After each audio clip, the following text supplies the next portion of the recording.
Hello, and welcome to Psych Sessions, conversations about teaching and stuff. I'm Garth Neufeld, along with Eric Landrum, your podcast hosts. As the name implies, we center on conversations about teaching, but we often veer into other interesting topics, which is the and stuff. This is episode 96, where Eric had the opportunity to interview the Jane Halonen. Again, that's the second interview with Jane Halonen. And Jane is from the University of West Florida. If you haven't heard our first interview with her, go back, have a listen to it, as it gets into a lot of her backstory that they will kind of refer back to. Very interesting to hear Eric's conversation with her versus my conversation with her, and just let me reflect on that in just a moment. Before we get to that, let me just remind you that Psych Sessions is now supported by STP. That's the Society for the Teaching of Psychology. That's APA Division 2. It's our incredible in-group. And Eric and I want to remind you that if you have not become a member, it's $25 a year. It's a wonderful organization. You get so much out of it, and they want your support. We want them to have your support. So please go to teachpsych.org. Just a couple things from STP. Due to the continued uncertainties caused by the pandemic, the annual conference on teaching will be held virtually this October.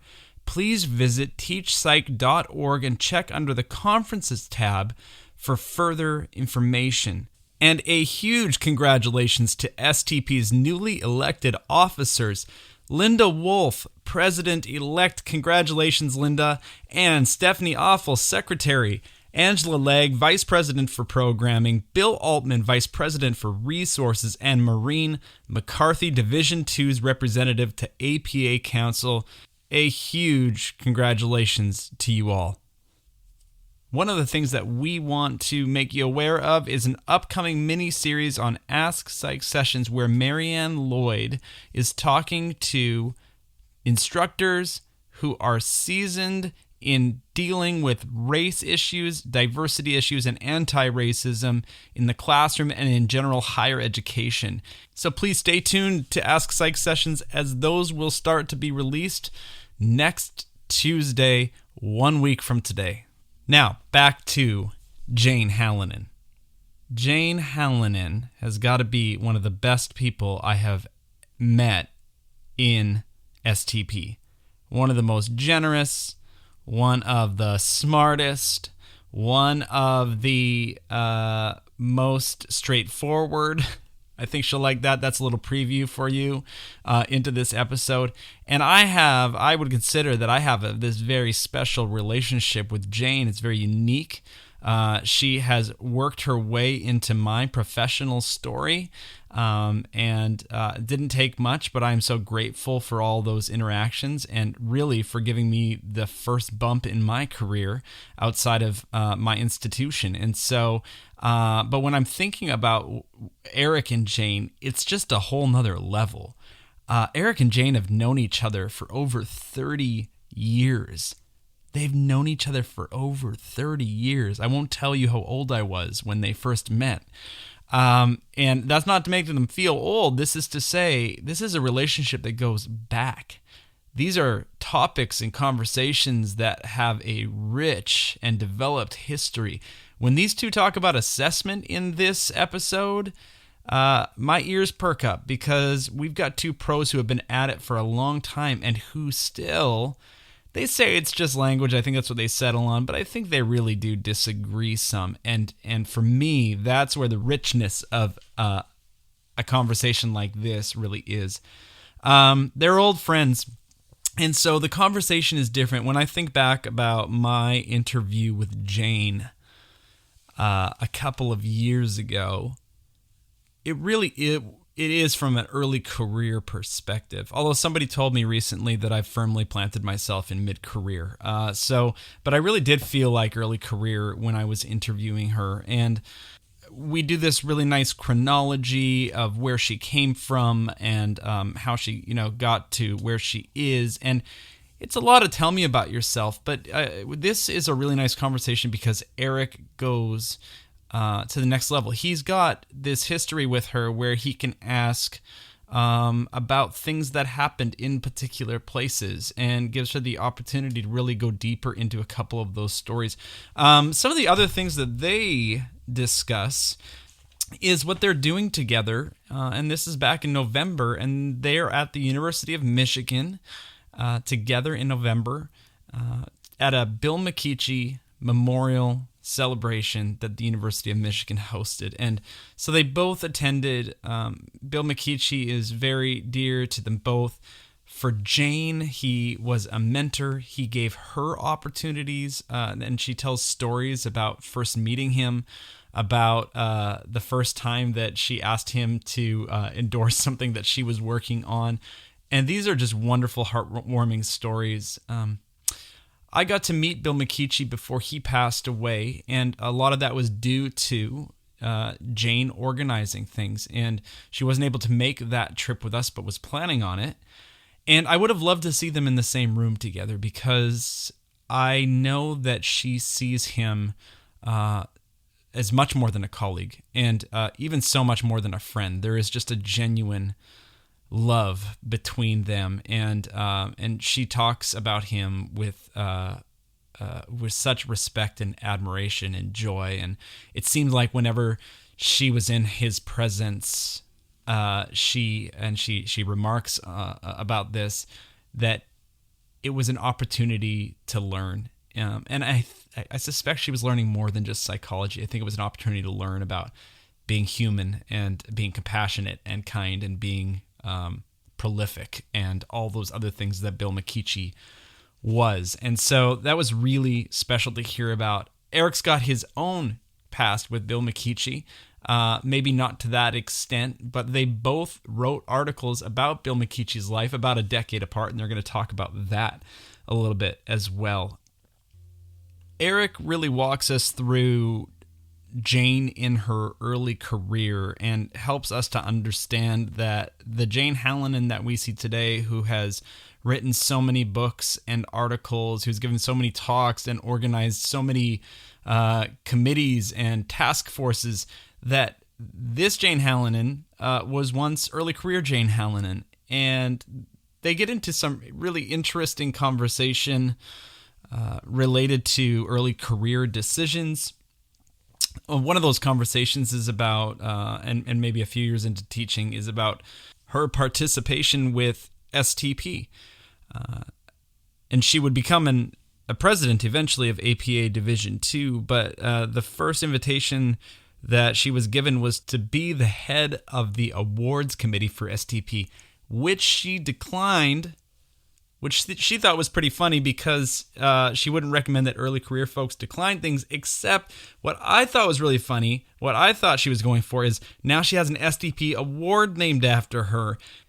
You really want to get that early career Jane S. Halonen award if you are in the first 10 years of your teaching career. So everybody aim for that. Jane loves to see you get that award, and we'll show up and take a picture with you.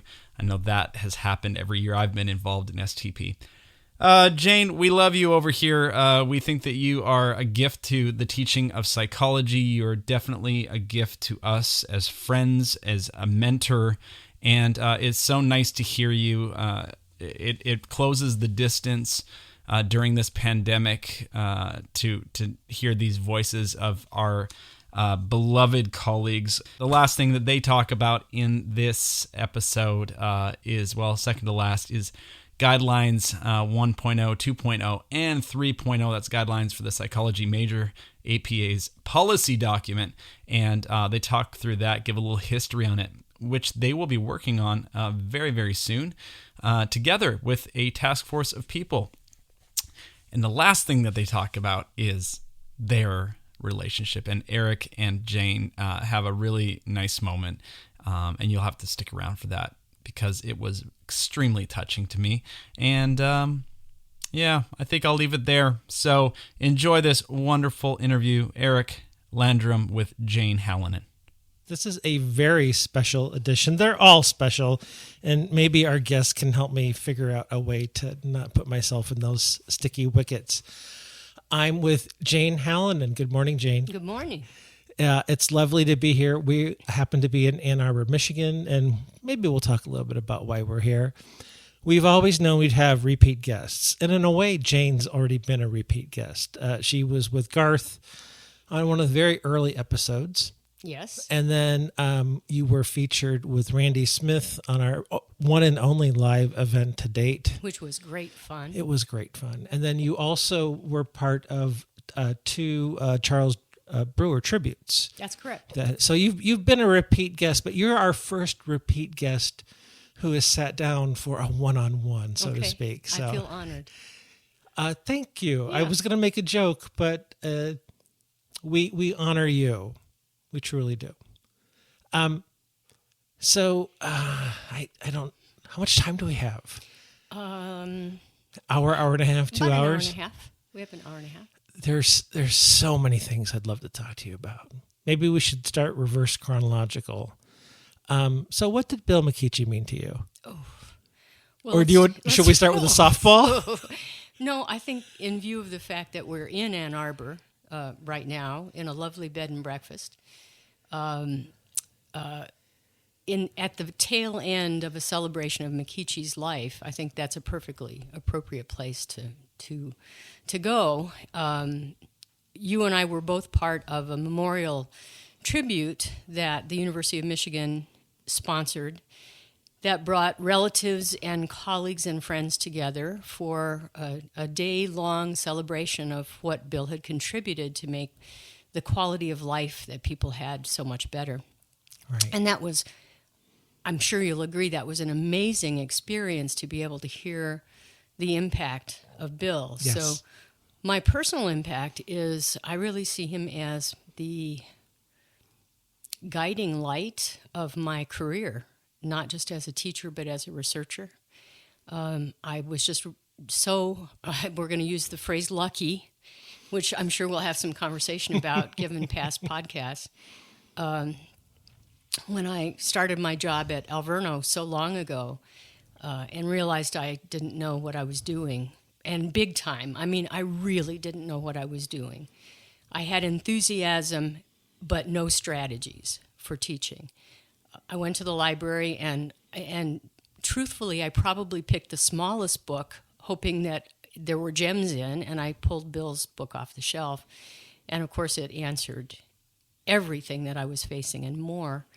And then, as the fates would have it, he and I ended up being able to work together on several APA task forces.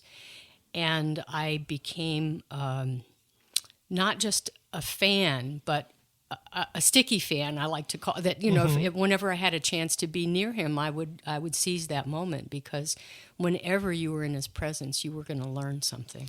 Can you go back to the early days at Alverno? So first off, was that your first job after graduate school? It was not. When I got out of graduate school, I had applied for some academic jobs, but didn't get them. That was a hardship.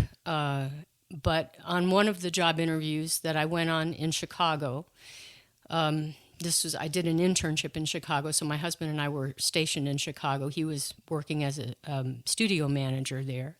We decided that we wanted to stay there for a little while, so an unsuccessful job interview at an unnamed school in Chicago. The person who ran that interview liked me well enough that he said, "Oh, I know about this job opening that exists that you'd probably be pretty good at, and why don't you take a look at that?" So I actually became director of a special school for profoundly and severely impaired children. Wow. And when I look back at that and think about how little specific training I had for that, it's a little stunning that I just said, "Oh, that looks good," and plowed ahead. But I did that for 2 years. And then secretly looked on the sly for where might I get a teaching job, since that's where my heart was.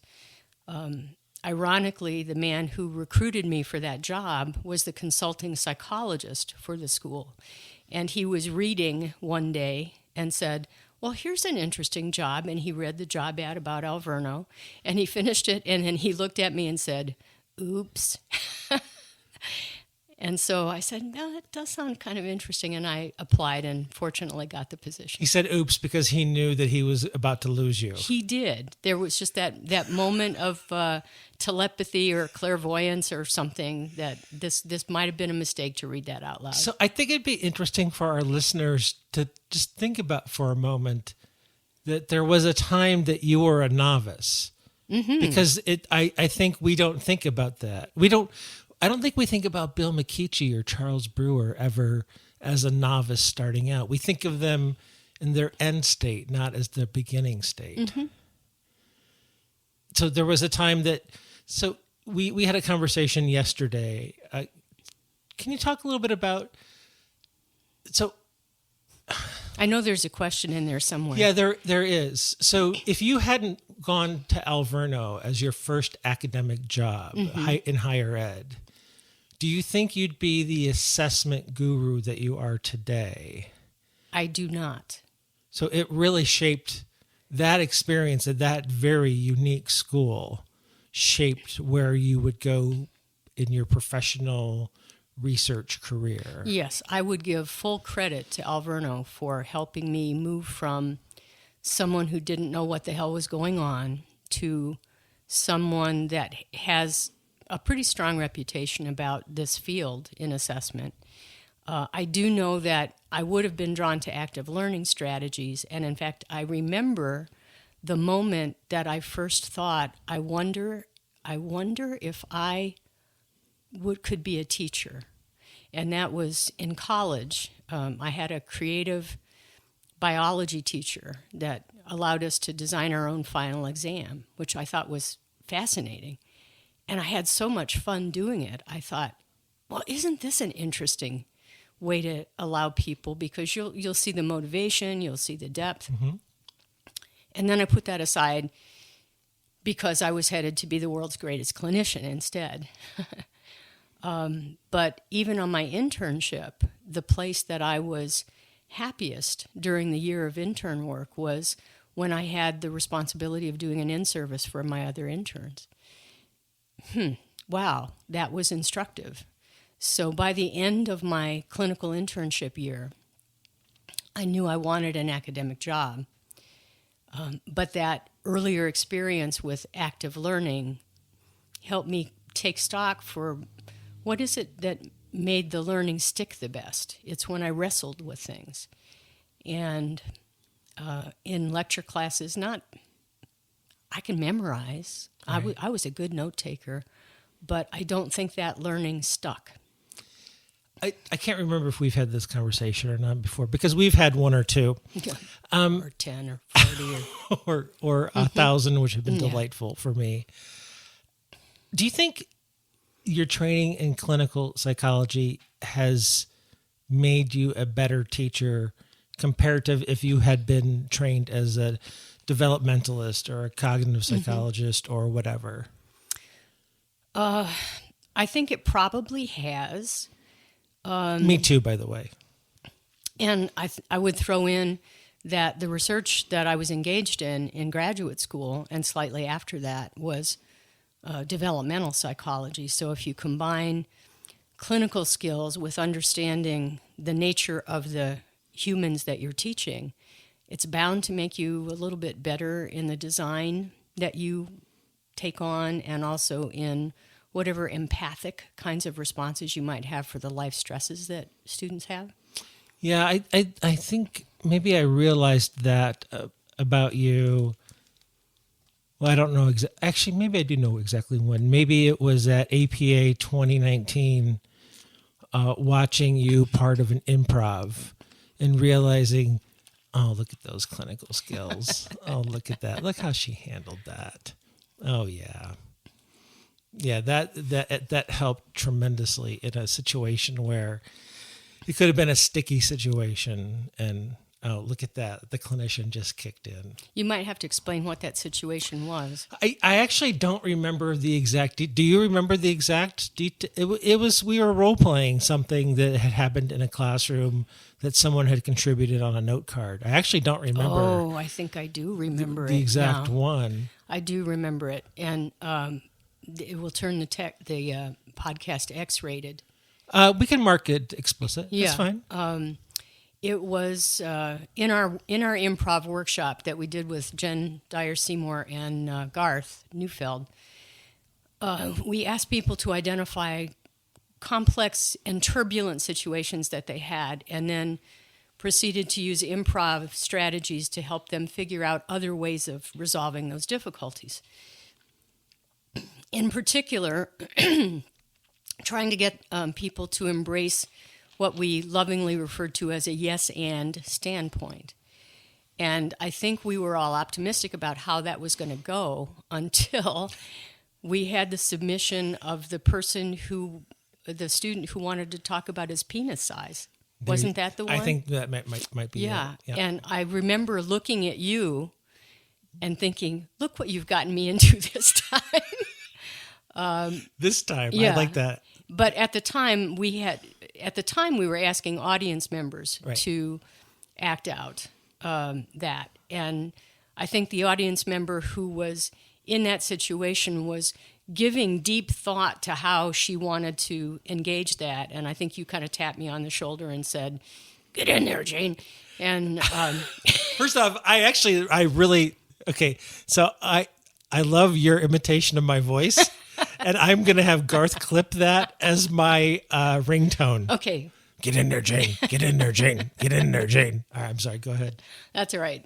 In any case, I remember turning to look at you and thinking, well, we probably should let her finish her process, but you were insistent. So I yielded, which is a problem where you and I are concerned that when you approach me with something, I usually yield.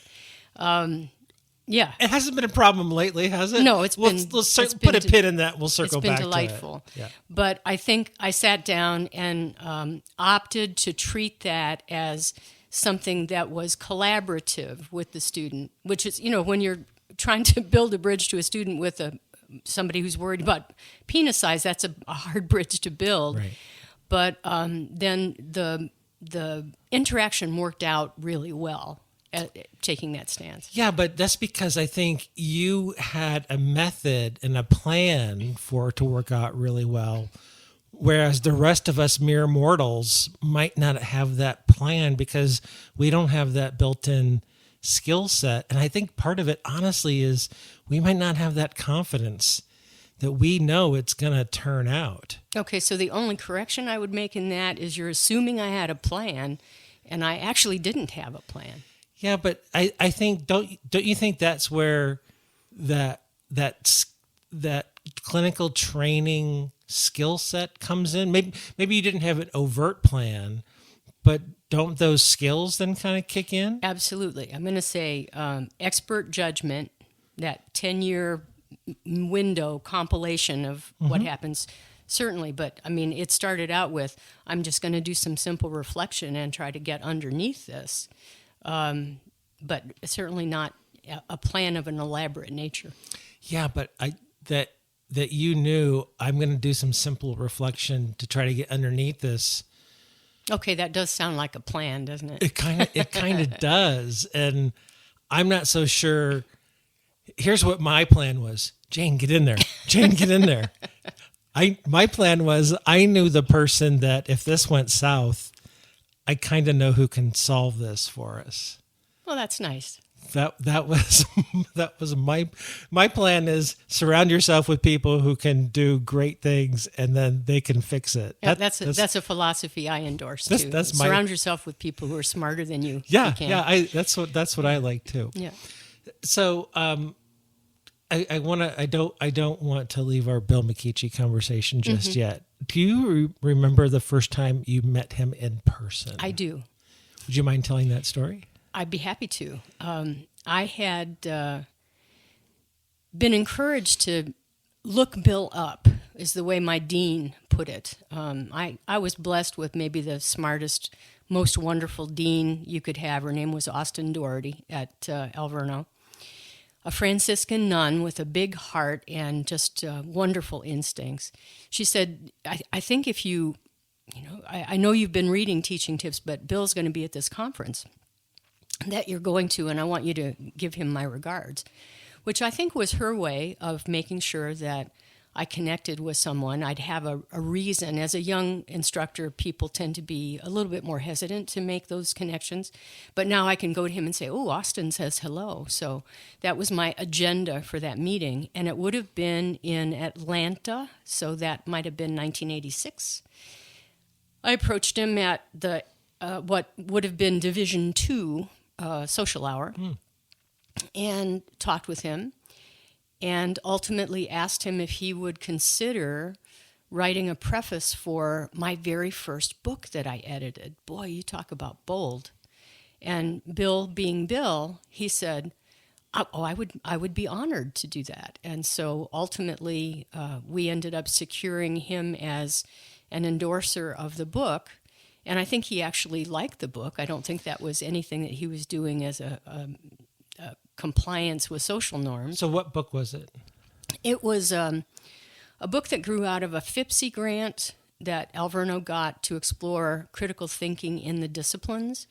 And as it turned out, in my second year of my career, I was heading up the psychology task force that involved recruiting 10 faculty from all over the country to come to Alverno for 2 consecutive summers to define what it meant to teach critical thinking. Okay. And then we wrote up the results of that. So 1986, Division II, social hour, a faculty member who Bill McKeachie had never met before, Right. maybe never heard of before, Guaranteed never heard of before. walks up to him during a social hour. He's got a Coke in his hand because we know he doesn't have a drink in his hand. That's correct. He's got a Coke maybe if he's living it up with ice, and asks him cold, would you be willing to write a preface or a foreword? And he says yes. Yes. Who does that? Well, I think I might have greased the skids a little bit by saying Austin says hi. Okay. And the fact is, Bill recognized that Alverno was doing something pretty distinctive back then, so Okay. he always had a lot of curiosity about what this little experimental school that was no longer granting grades to people, how were they going to survive? So I think he just was naturally inquisitive about that, and so I think that helped him Sure. say yes. But I think, not to take away from his character, I think he was inclined to say yes to things, even though we know from the archival studies that we did yesterday at the Bentley Historical Center here on the campus that the number of requests that he got for his time and energy is astronomical. Yeah, staggering. Yeah. Yeah, I don't know how he said yes and how many times he traveled nationally and internationally is astounding. It's I don't know if you and I'll come back together again someday, but I'll come back someday just to map that out and to map out the number of travel days and dates and yeah. Well, you should be able to do that given the pack rat that he was about his records. Yeah, and just, and then to hear his colleagues yesterday talk about how often he was in the office. And I don't know. Well, not just his office, but their offices. Yeah, around that was campus. Extraordinary. Yeah, it was. And so I just, I'm not so sure that if a relative stranger came up to me at a conference today and said, would you write a preface for some project that I've never heard of, but Regan says hi, would I immediately say yes? Well, I think I'd probably say, well, email it to me and let me look at it, and when's the due date, and I'll see if I have the bandwidth to do it. Well, first of all, it would depend on whether they liked Regan. Or Yes. Yeah. But I mean, you used the entree of someone that you thought he held in esteem. I mean, I get that. I mean, which is a good strategy, of course, but I'm just not, it was an incredibly generous gesture. It was generous and very typical of the way Bill behaved. And then he continued that generosity throughout his career with me. Shortly after that, I can't remember if I was assigned or volunteered, or if I volunteered to do that biographical piece on Bill that where the title is "I Was Just Lucky," because that's what he's known for, is blaming everything on luck. But I did ask him to come to Alverno to do an in-service so that we could do that. And I remember there was this, and I have to admit to an embarrassing moment. We're getting ready to do this sort of thing where we're going to do audio taping of the interview. And I thought, well, I'll try to put him at his ease and explain stuff. And as I started to explain, he smiled at me and said, I'm kind of familiar with this process because I was the first person to do the televised psychology course. I felt like I was about 4 inches tall. And then, of course, he was smooth and wonderful and acted as though there was no technology in front of him. Right. Yeah, which you would expect. Yeah, I have the same lack of recollection. You wrote the piece that was in 1992 in the 100 Years Teaching book, which is an amazing resource, which I grabbed a lot of ideas from. I was honored to write the General's Corner in 1999, but I've been trying to rack my brains. I don't know how I got tapped for that. Actually, I know. Was it you? It was me. So thank you very much. The General's Corner, back then I was the associate editor for Randy, and the General's Corner was my invention. And so my primary job as associate editor was going out to recruit targets and interviewers. And sometimes I'd start with the interviewer, and sometimes I'd start with the target. Thank you. So it was me. I wanted to yell out yesterday, it was me, when you said that. You should have. It would have been awesome, because I don't think I had a connection with him before that. I mean, I knew of him, and I actually had a copy of. I have 3 different versions of Teaching Tips, of which he signed the last version, and which led to then another book chapter, and then which led to other things. And your redefinition of his luck. Yeah, I mean, we don't have to focus on that. I think it's his shorthand for being humble, which is delightful and makes him all the more lovable and loved. It is, but I have to say I was struck by how pervasive that theme was yesterday. Virtually every speaker got up to talk about either his humility or the fact that he referred to himself as a lucky man. Well, and I thought of him as the definition of humility. In fact, one of the things I didn't say yesterday in this symposium for him is that when I developed this dispositional humility scale and I published it in 2011, it wasn't on Qualtrics, it was paper and pencil. Way back then. Yeah, way in the olden days, in the olden times. And I sent it to him, and he sent it back. And I have it. And I jokingly said to him once, you understand this is my answer key, right, to what dispositional humility is. Bill McKeachie. So I have it in his glorious handwriting. I think he wrote me a note on it. And so I have the envelope that it came in, and I have his actual, and it's in a glassine file. I have that. Now, I'm assuming his feedback was positive? Positive, but but he actually, I presented it at MPA before it got published, probably a couple of years before. And I think he had a constructive comment, of which I valued actually even more than a compliment, because he was actually taking my research seriously, which was awesome. I'm just thinking yesterday of the story that we heard from one of the participants who got back the 3-word summary of his work. Right. Which surprised me a little bit, but Bill had apparently read it and written good but boring. On someone's dissertation that he was chairing. Yeah, that would be, That would be, good from Bill McKeachie is like great, but I guess a dissertation is not supposed to be exciting, but boring would kind of make your heart sink a little bit. Yeah, I think crushing might be the right word. All right. So I actually did think about this interview a little bit beforehand. It may not be as random as some of them. Not that the disagreement matters, but you and I disagree slightly on the definition of assessment and what the function of assessment is.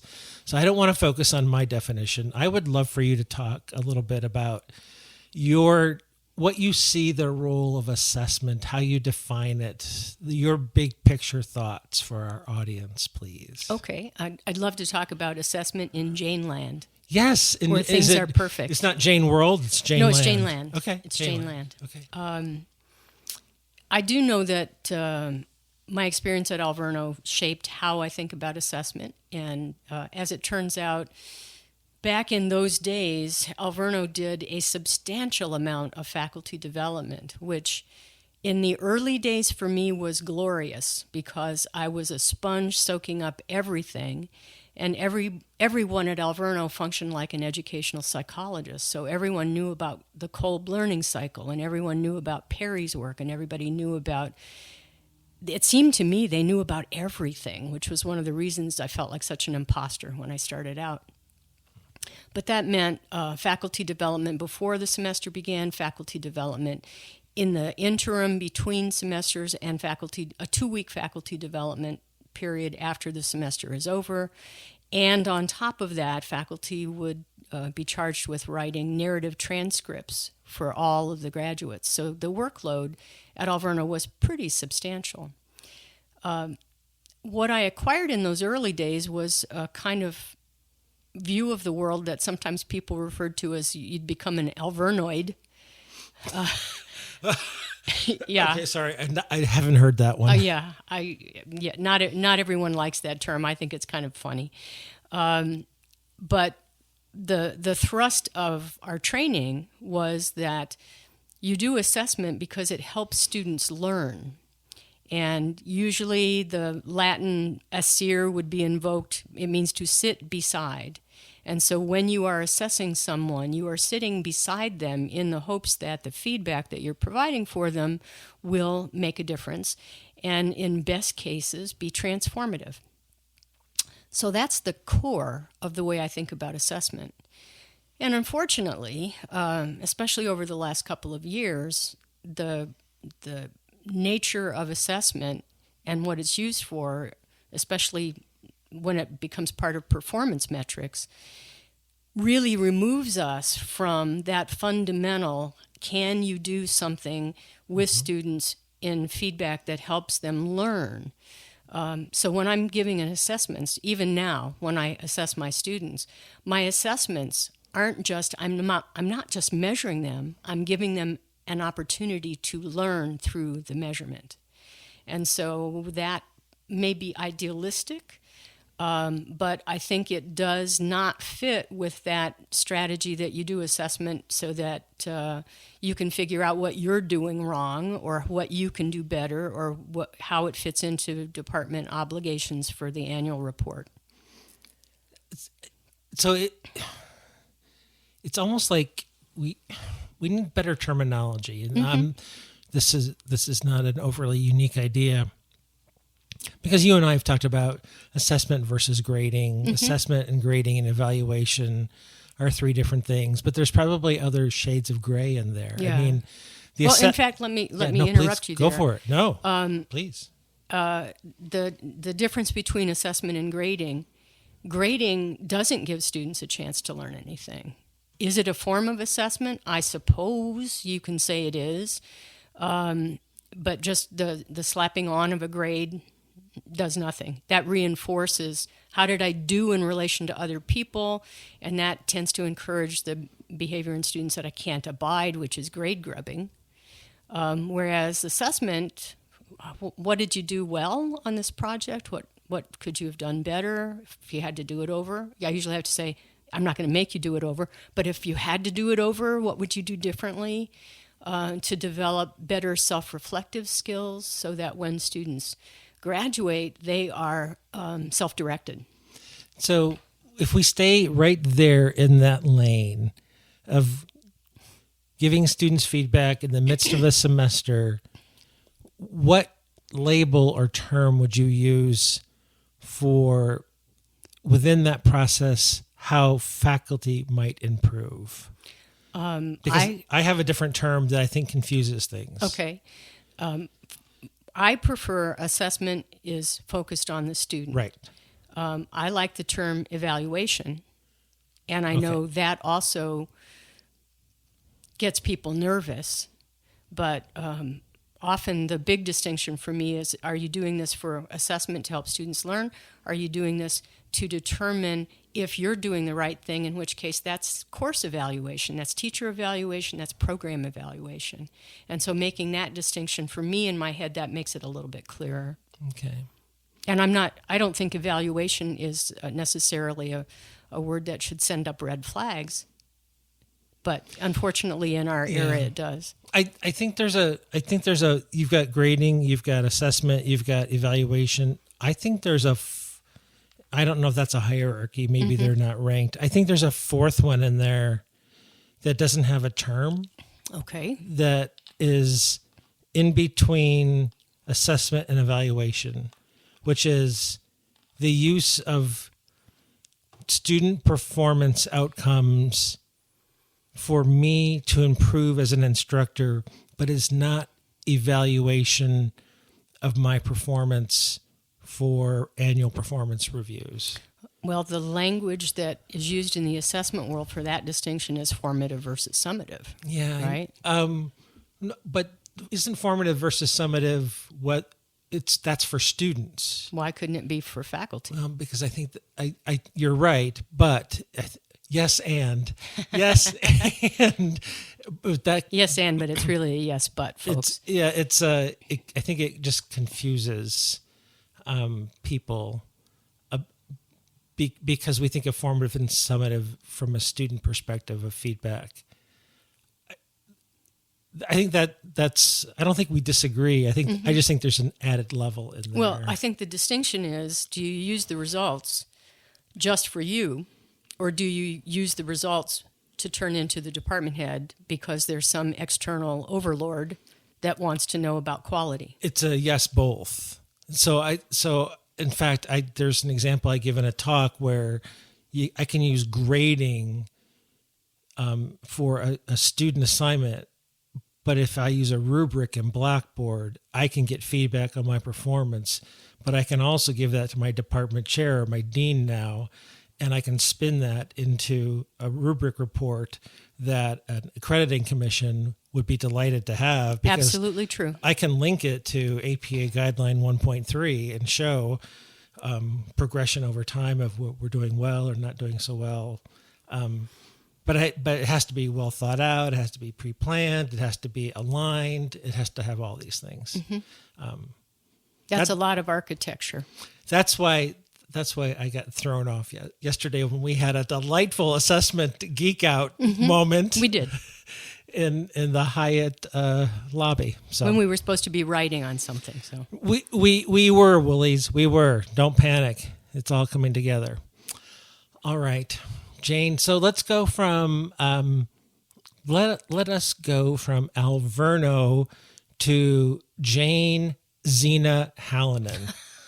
Did I get that right? You did. Did I get Xena happened at James Madison University? Yeah, I was Xena at JMU. Jane X Halonen. That's correct. So I don't know if you talked about this with Garth, and I don't know how much you want to go into it here. What prompted that change, and then what were the new challenges at JMU? All right. What prompted the change, and I don't. My friends at Alverno, I hope they're not offended by this, but I made a distinction about, in the beginning, I was an eager sponge. Along about the 17th year of being developed, I found during one of the development sessions, I like to describe this, I found myself rocking like a Harlow monkey. And you weren't in the towel condition? You were in the wireframe condition? I was clearly separated from my mother, and I was having anxiety troubles. But I was showing anxious behavior. I really was rocking. And I thought something's wrong. And I thought, oh, you know what? I think I'm as developed as I want to be in this context. And I recognized that maybe I'd been restless for a little while. And then, of course, later on in life, I learned from my mentor, Bill McKeachie, that in fact I was a perfect example of what he called being pluckable. That I had done everything in that setting that I had wanted to do. I'd been a department coordinator. I'd been a division head. I'd been head of heads, which meant, the person that talked to the provost when things were rugged. I'd been faculty senate president. So and I didn't want to do anything higher in the food chain. Mm-hmm. And I thought it was time for me to do something different. So I had been a program reviewer for James Madison on some curriculum matters, and ironically met a lot of the people that eventually would be in the department that I was head of. I got hired in as head. At that time, Ginny Matthey, a very dear friend, was head of the department. And of course, my worry is that when you come in following someone who is so lovely and beloved as she is, that there might be some real challenges, and there were. Well, don't you? Was it a red flag that they were doing a national search, and they didn't internally appoint? I think that tended to be the JMU way, rather than because there may have been some internal candidates at the time, and I actually wasn't their first choice. Their first choice was somebody else. You're not supposed to know that. Yeah, well, I know that. Do you know who their first choice was? Their first choice was someone who had graduate experience, because they were hiring in for someone to be the head of the largest undergrad program on campus, master's level programs, a PsyD program, and an on-campus clinic. And so... Yeah, but you didn't answer the question. What was the question? Do you know who the first choice was? No. Oh, I'm not asking you to tell me. Yeah, I didn't know. Gotcha. I just knew that the person who got the nod was someone with graduate background. A different level of experience. Yeah. Gotcha. And when I got the call saying, sorry, but no thanks, the person making the call was gracious and said, we found we're in this unusual situation. We have two perfectly acceptable candidates. I'm thinking, I don't like the way this is going. This is a weird call. Yeah. And then the phrase was, and we're having a conversation with the other person. And I'm thinking, okay, so in higher ed, if I decode that, I think that means sorry, Toots, not you. And that's what it meant. But it turned out about 3 weeks or 4 weeks later, got a call. The same person said, with hat in hand, I'm coming to you to ask, would you consider taking this position because our other candidate ultimately declined? Oh my gosh, what an inappropriate first call. Well, inappropriate? Yeah, you don't call someone and say, sorry, you don't get the job, and then call back 3 weeks later, oops.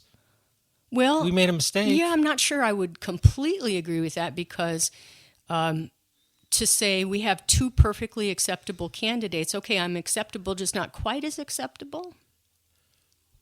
But that's a little different than saying we hated you, don't come. No, but you don't say anything. I think that's really odd. Oh, I got more odd. Okay, but but they should have been assuming that you were on the job market at other schools, meaning that phone call releases you from waiting to hear from them. Mm-hmm. You could have very easily taken another job within those intervening 3 weeks. I could have, but I don't recall that I'd applied to many places. Right, but they don't know that. True. So yeah. I just think, well, it's not, what I think is not really relevant. Yeah. But that's just a really weird strategy to call up someone. We have two perfectly qualified candidates. But it doesn't look like it's going to be you. That's correct. Okay, boy. Good for you for being open-minded and forgiving. Well, it was a good choice Okay. because the years I spent at James Madison, I truly loved the people that I worked with Right, there. yeah. Some of the best teachers in America are housed there. I agree. And the atmosphere, they were assessment friendly, which was one of the things I was looking for, and I think one of the reasons they were interested in me. And I feel like I was able to make some really good hiring decisions so that the department continued to grow strong. They got used to my more directive, more direct, more field commander style that I have compared to Ginny. So that transition wasn't awful. Can you talk a little bit? What do you mean by field commander style? The leadership style that I have is one where I tend to be a pretty fast decision maker. And in those moments when I've gotten feedback on my style, people say, "Oh, you're refreshingly direct," which sometimes can translate into other, you're too blunt, you're too, you say more than we want to hear at times. You may be too direct.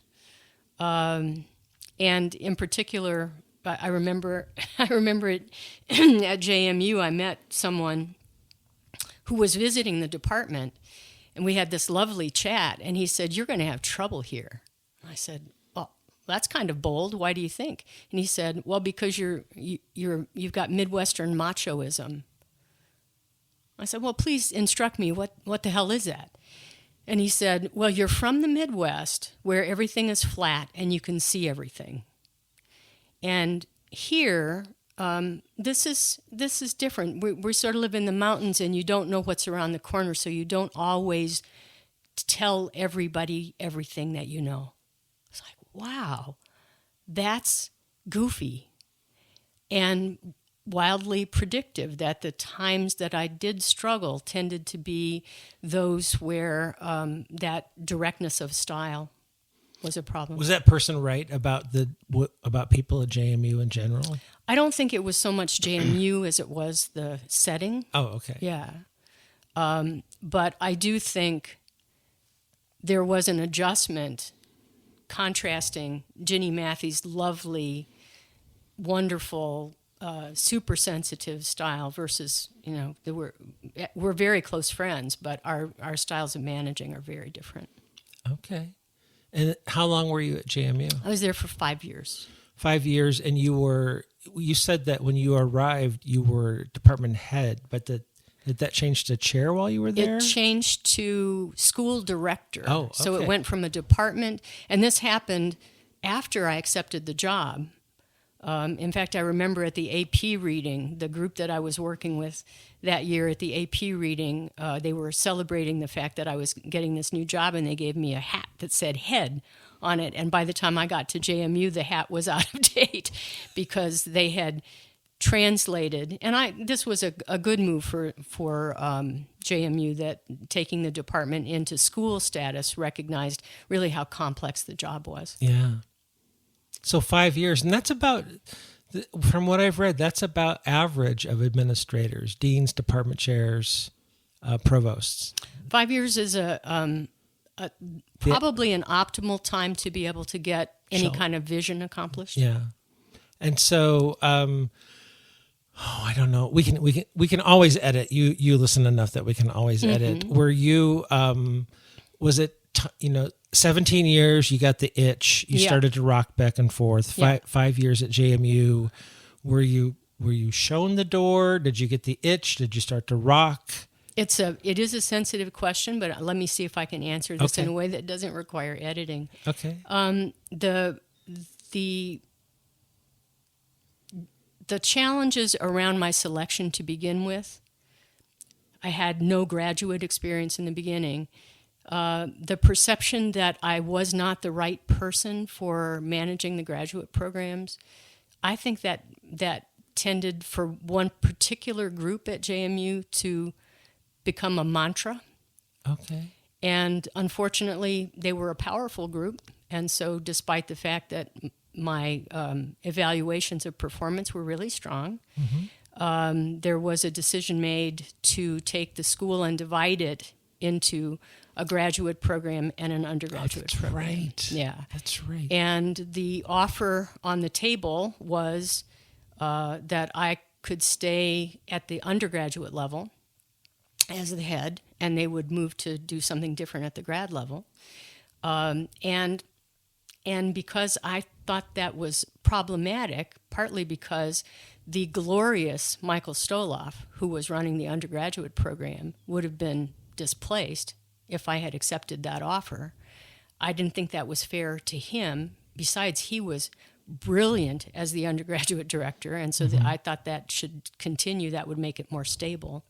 So the arrangement that we negotiated was that I would step back to faculty, but I would do so with a kind of I think what we had negotiated was I was going to be a distinguished teacher of the college and do so at a reduced workload. And that always is intriguing to me, that when you win distinction in teaching, you get rewarded by having to teach less. Yeah.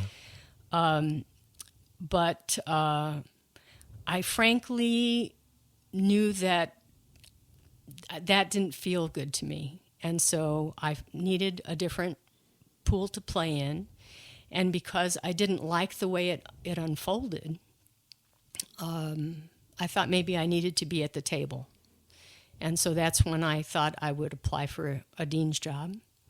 And I can't remember if I've told this story before, but my husband had some premonition that we'd end up in Pensacola.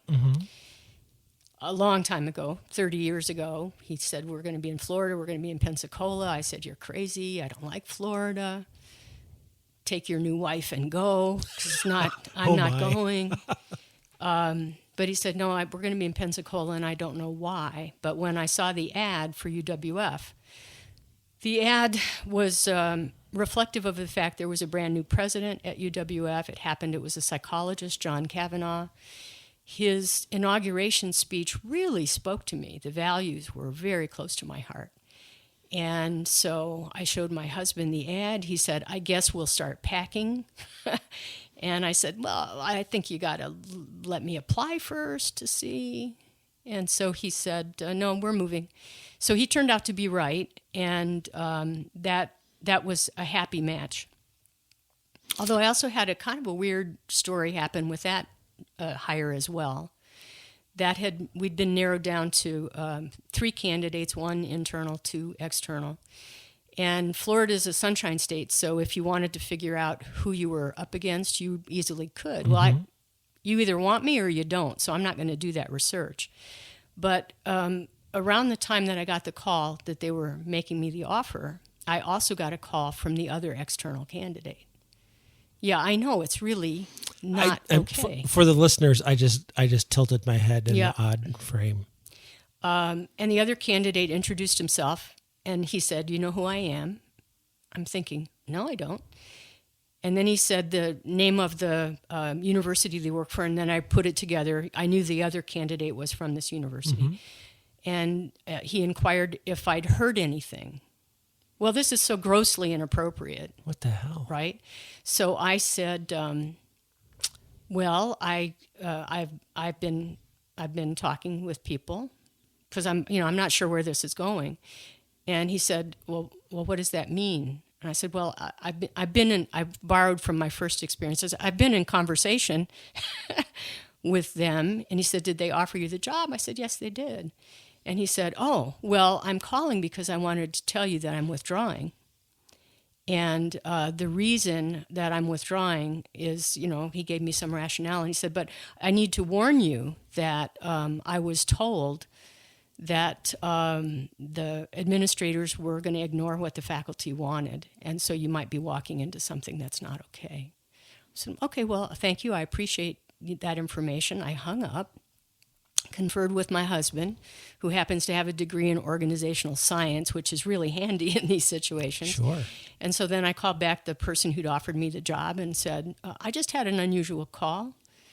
I I need to find out from you if was there a big difference between administrators and faculty in the choice, and it doesn't mean that I won't take the job, but it means that my strategy coming in would be different. So, and then I said, and you need to know that I just talked with the other candidate who says he's withdrawing, so let the negotiations begin. And fortunately, the man I was talking to had a good sense of humor, and he laughed, and it upped the offer. Good. Yeah. So I want to ask one question about career stuff, and then I want to switch gears. All right. Is it really that different? So I've been at an undergraduate institution my entire career.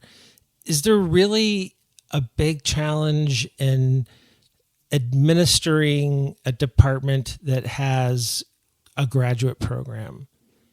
So if you're a department chair, let's say, is that really a big deal? Is it that much different for a department chair to have an undergrad and grad as opposed to undergrad only? No, I think the work is the same, but I think the constituency problem is that when you make decisions about scarce resources, it tends to frame how people are going to think of you. And so when I arrived at JMU, the assumption was that I'd be devoting all my attention and energy to undergraduate stuff, which is one of the reasons why, as a head or a director, I taught in both programs. I taught in the undergrad program in the fall. I taught in the grad program in the spring. I also managed to get a publication or two with the grad students.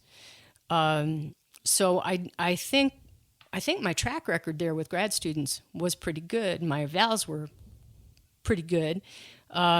So I don't think there's really that much difference, but it becomes a convenient factor to explain, to hang your hat on if you want to be mad at an administrator for a decision that didn't go your way. Yeah, since I don't have experience there, and I've heard stories of other people around the country who sometimes are taken to task by one group or the other that they're not being satisfied. Yeah, I think it's an inbuilt problem when there are grad and undergrad programs.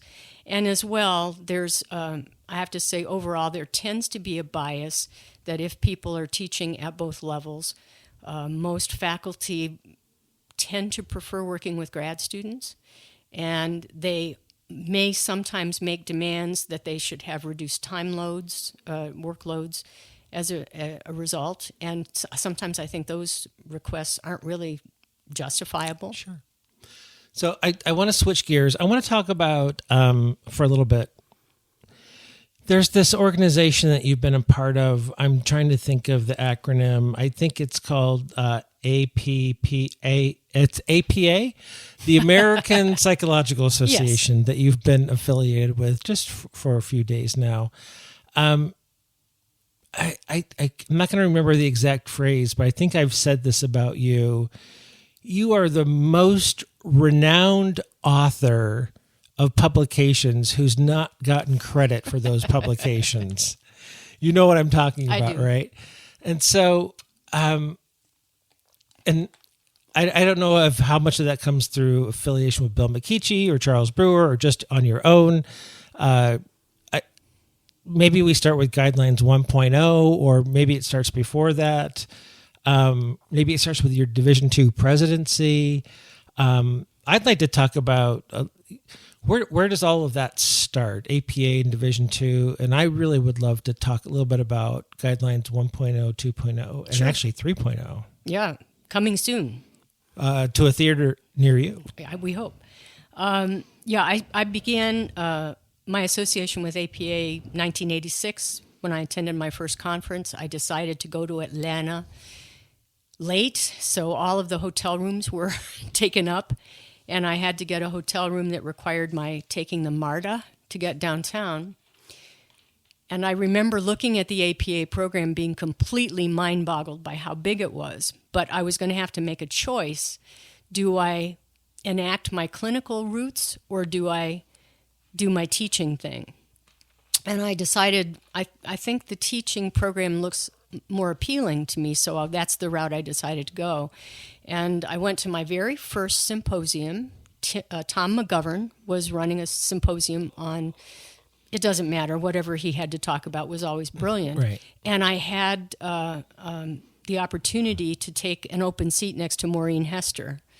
Sister Maureen, the patron saint of Division II back then, who simply took me under her wing and introduced me to STP and its spirit. And I was immediately hooked, which I think is the fate for most of us, that once we get into that crowd and recognize the generosity of spirit, and you just immediately feel comfortable. And so what, for many first-timers, APA can be completely overwhelming. I was, except for having to ride on the MARTA to get back and forth from my hotel, I was completely comfortable right from the beginning. And that led to leadership opportunities within STP. I do remember Steve Davis offering my, this is embarrassing, offering me my first opportunity to run something. He wanted me to run the teaching awards. And I told him no, because I didn't believe in teaching awards. Why is that embarrassing? Well, because they're actually pretty cool when you get them. And at the time, I don't know if that was a function of being an Alvernoid, where we just didn't do stuff like that. I'm not sure what it was, but I didn't realize that was an opening to become part of the STP, if you can call it the inner circle, the folks who were managing things. So it doesn't seem like it's hurt you too bad in the long run. And plus, the power to say no is a pretty important power. So good for you. I knew it wasn't the right thing for me at that point, but I also did not realize that that my first opportunity, I said no. And I wouldn't advise most people, if it's a first opportunity, I'd say think about that carefully. But then I became a program chair, and having to deal with the complexity of running the programs at APA, valuable learning experience, but also a great proving ground for, are you going to do what you say you're going to do? And then along with meeting all the famous characters along the way, Charles Brewer, McKeachie, McGovern, Maureen, pretty soon there's this cadre of people that you just can't wait to see every year. And so that became a fixture for me. I'm just going to insert in this timeline. I got to have Jane Halonen and Tom McGovern on my Boise State campus in I'm going to say 1994. That sounds about right. When the two of you came out for a program review. I'm going to put a pin in that because I don't want to. I'll come back to that later. Okay. Yeah. How many pins do we have now? I think there's at least 2. Okay. Yeah. All right. So, because I had that Alverno Outcomes Are Us background, I think Marky Lloyd was the one who gave me a call one day in my office at Alverno and said, who are the smartest people in assessment that you know? I thought, well, that's an interesting call. So I rattled off some names, and she said, thank you very much, and hung up. And I had no idea what was going on, but a few days later she called and said, well, all of those people have agreed to be on this task force to look at outcomes, and now I'd like you to chair it. So that is the slickest strategy to get someone to sign on to what's going to be some hard work. But it was a wonderful committee, and that ultimately led to the first guidelines. So the people that you named comprised Guidelines 1.0? Yes. So if I went back and looked, oh, that's awesome. Mm-hmm. Really? Yeah. Except for the APA usually reserves a space for a BEA member, a Board of Educational Affairs member, or a Board of Directors person. Okay. She went and got everybody that I said was good. Wow. Mm-hmm. And you chaired 1.0. I did. I chaired. Yeah. And so, and if I remember correctly, so 10 recommendations came out of 1.0. That's correct. And there was an arduous process to get it through council. Yeah, I'm not sure arduous actually even comes Okay. close to how hard it really Okay. was. I always like to give credit to Mary Allen and Cal State because they came up with the original framework that my group was smart enough to say, this looks like it's pretty good, so let's just tweak it a bit. And that was dividing psychology up into what are really psych skills versus what are liberal arts skills. So that ended up with 10 specific outcomes or goals or objectives or domains, whatever language you like. But the reason that it was arduous is for a couple factors. One was APA was going through some weird thing about whether you could have standards or whether it had to be named guidelines, or was there a better word for it? Principles or Principles. whatever, yeah. And so for 2 years, I just referred to it as the national thingies to wait until they could settle on what it was. But the 2 years that it took them to decide, that was 2 years that was lost to us. In addition, we had to do really heavy politicking the first year out because no one had seen anything like this before. There'd been similar work done at the high school level. In fact, Bill McKeachie and I were the consultants on that one, which I think is the reason that I got this gig. And so we had to visit the old-fashioned way. We had to go to all the constituent groups and present and listen to people. We had to go to the day that voting took place and listen to the open floor. And I mean, that was an ordeal. I do remember sitting in that meeting, and Neil Lutsky, for some reason, was there as an affiliate, so he didn't have voting rights, but at one point he held up a sign that had guidelines with a circle and a line drawn through it. Oh my gosh. Well, Neil and I used to fight about everything Okay. in STP, so that it stands to reason. I don't know if that's the way he really felt or if he was just pulling my chain. But ultimately, Charles Brewer decided after 1 year of intense politicking, he said, we've got to take it back and make some tweaks because I'm thinking it may not pass in its current form. And while I wasn't happy with that decision, I think he was probably right. So we delayed it a little bit, and then the next time around, it passed with not much difficulty. Wow. And then by the time 2.0 came along, it passed with no difficulty, if I recall. It passed with no difficulty for a couple reasons. One is that they'd seen the document before, and so to invest in rereading reading a similar document meant it was not very inspiring for them to do so. They didn't take quite the minuscule approach that they did the first time around. Second, John Norcross was the person who was giving us some political advice about how to manage the process.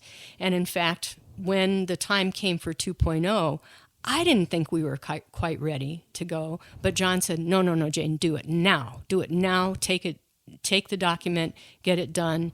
I said, why are you so eager about this, John? And he said, because they'll be in Hawaii and they'll want to get to the beach. Oh my gosh. Which was brilliant, right, and accurate. So it took very little to be able to get Guidelines 2.0 passed. Isn't that interesting? It was. Yeah. And 3.0 is on the horizon. Yes, what we understand is that APA is currently assembling the task force that will take a look at 3.0. And before people get twirled out about, oh my God, are they going to throw out Guidelines 2.0?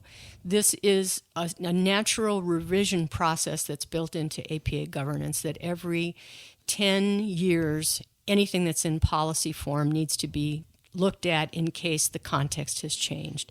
And I do think there are likely to be some changes. I don't know if there'll be massive changes, but from my mind, the assessment world has changed in the past 10 years. And we want to have a document that is something that helps departments rather than something that gets in the department's way. So there may be some pruning that would be judicious in Guidelines 2.0.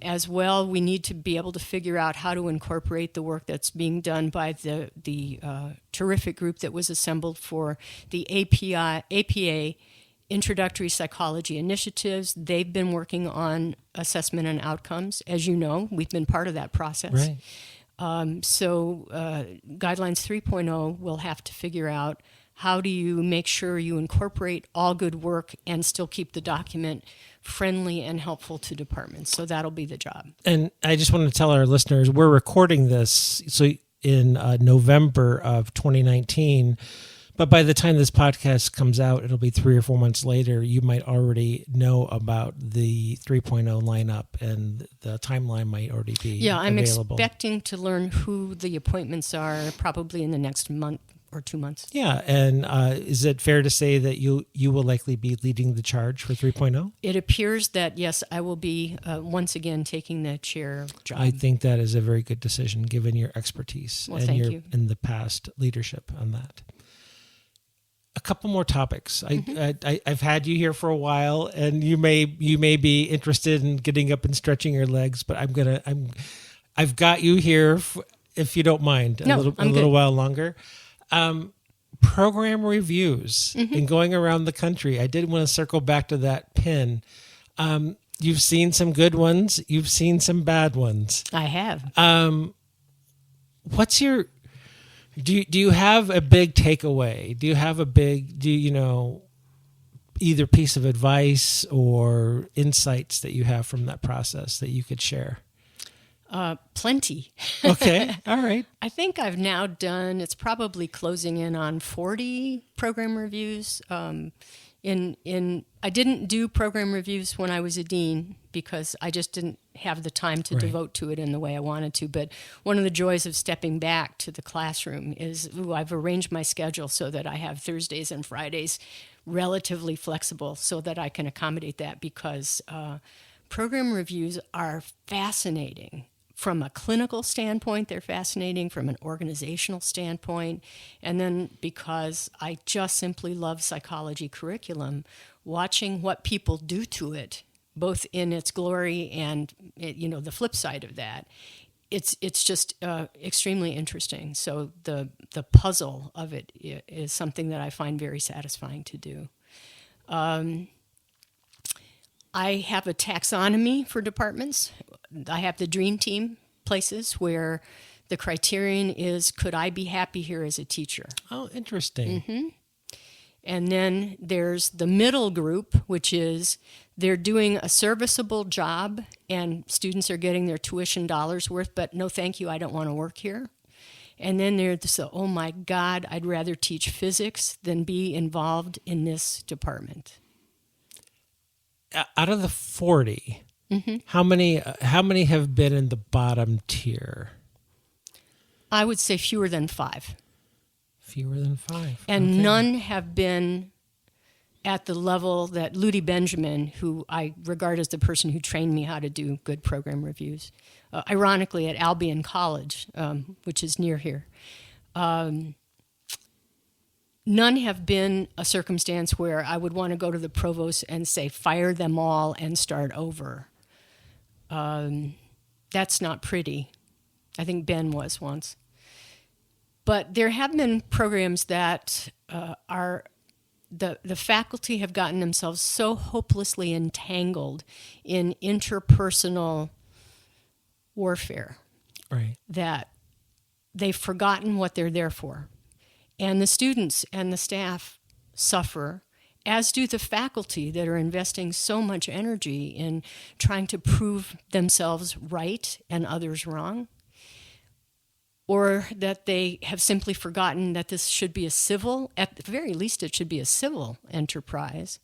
And Dana Dunn and I've had many conversations. He's probably, I don't know who would be the person doing the most. He might be the most reviewing person. I think you are, actually. And I think Dana's number 2. He's probably number 2. I think I'm probably around 4 or 5. Okay. I've done about 16, 17. I'd have to count them up. Yeah. I think Susie Baker and Maureen. Yep.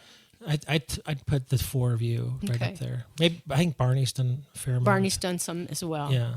Well, Dana and I've had conversations. In fact, we wrote a Chronicle article about what happens when you walk into one of those nightmare departments. For me, the prime example of that is getting picked up at the airport and having the person who picks you up say to you, "Oh, I'm so glad we have this time alone together so I can tell you the truth of what's going on." And you know this is going to be a real challenge for the next couple of days. Yeah. On the other hand, If you're in a dream team place, it takes you about 15 minutes to figure that out. Now, we get advanced communication. If the advanced communication is written by one person, that's a hint that maybe things are not going to be smooth. If the voice is just so crisp, and then as you start talking with faculty, they're disconnected from what's going on in assessment. They only know what's going on in their own class. They're not particularly thrilled with students. They want to spend time talking about how crappy students are these days. Those are not so much fun places. Right. But students collectively may be able to. The faculty collectively may be able to deliver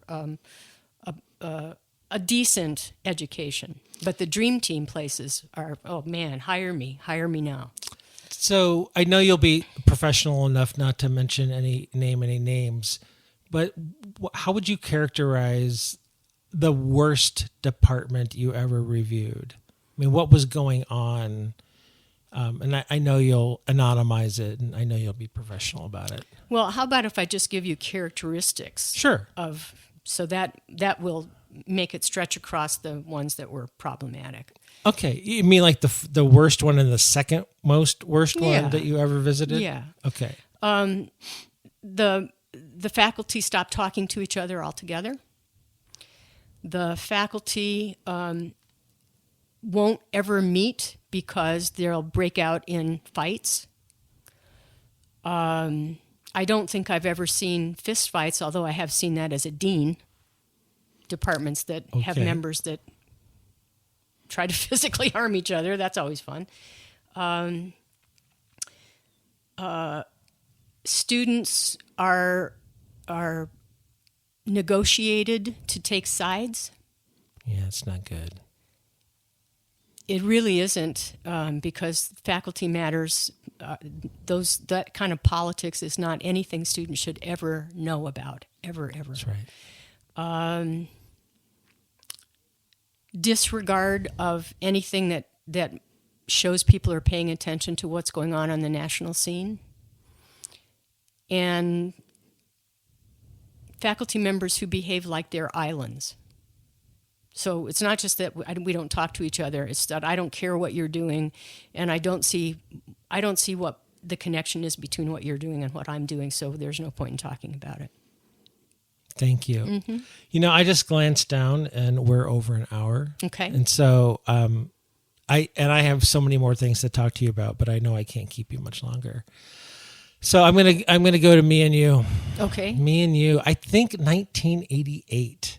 And I was still a grad student, and I was going to MPA, and I went to CTUP programming, the Council of Teachers of Undergraduate Psychology at MPA. And I sat in on, it was either CTUP or STP. And it would have been CTUP. I think you were organizing or chairing things. And I think that's where I first met you. That's correct. But I don't, and I think I told you this over this weekend. I have a letter from you. I think it was a generic letter that you sent, but you have your handwriting about it was nice that you participated. Do you want to get involved next year, kind of thing? And so that's my first memory of you. You did come out for a program review in 1994. You and Tom McGovern, which was great to see you on my campus, but a challenging visit. Might have been a little bit of a challenging visit. It was a challenging visit. Yeah. Well, let me clarify the MPA business, because Council of Teachers of Undergraduate Psychology is no more, as far as I know. That's correct. And that was an organization that, if I remember right, you could join for $5 for a lifetime membership. Yep. So you can really tell how robust and vibrant that group was going to be. Right.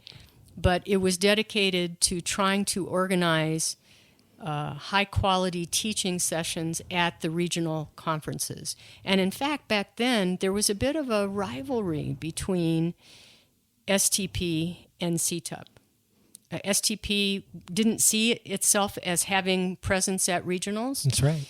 But CTUP did, and if I remember right, we used to have a newsletter that would try to capture what was going on in all the regionals. You edited the newsletter. I did. It was called Significant Difference. That's right, it was. Ugh, yeah, it was a pain to produce. Yeah. But that's why I'm pretty sure it was CTUP. Yeah, absolutely. And I remember having opportunities because of you to go to AP reading. You talked me into that. You gave me that opportunity.